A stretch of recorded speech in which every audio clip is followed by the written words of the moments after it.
Okay, so for this investigational drug, what we have here is the Laninamivir octanoate. Okay, Laninamivir. Okay, so it's Laninamivir octanoate. Okay, so it's actually an investigational drug. So just like I told you guys, for educational purposes, we discuss both drugs that are in active use and also the ones that are still being worked on. So Laninamivir octanoate is just a long-acting prodrug of what? Laninamivir. So sometimes if some drugs are just easily being destroyed in the system, they could actually repackage them and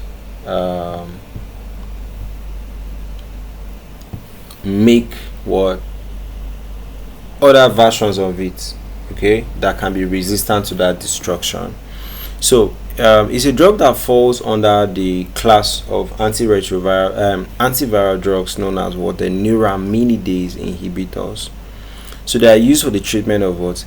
Influenza A infections and influenza B infections. Okay, so it's an antiviral agent, belongs to the Neuraminidase inhibitor classes. Okay, so it's actually a prodrug of the Laninamivir itself. Okay, so mechanism of action, it's a prodrug, so when it gets into the system, it gets converted to the active moiety, which is the Laninamivir itself.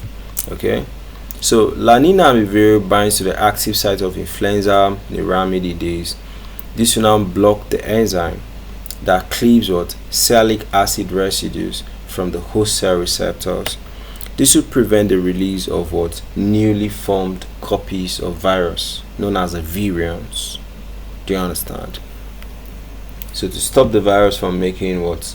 Other copies of itself, thereby reducing the intensity of the infection. So administration is inhaled via dry powder. Okay, absorption is usually in the respiratory tract. So this one is what? Inhalational route.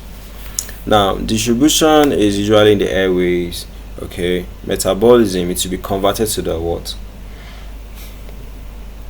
Laninamivir itself. Okay, so I think basically that's it. So clinical application is mostly used in Japan for treatment of influenza A and B virus. Okay, used as, is influenza virus infection is usually a respiratory tract infection. So some common adverse effects is cough, wheezing, headaches, then nasopharyngitis. Okay, so on rare occasions, it really cause some complications in patients that already have asthma or chronic obstructive pulmonary disease.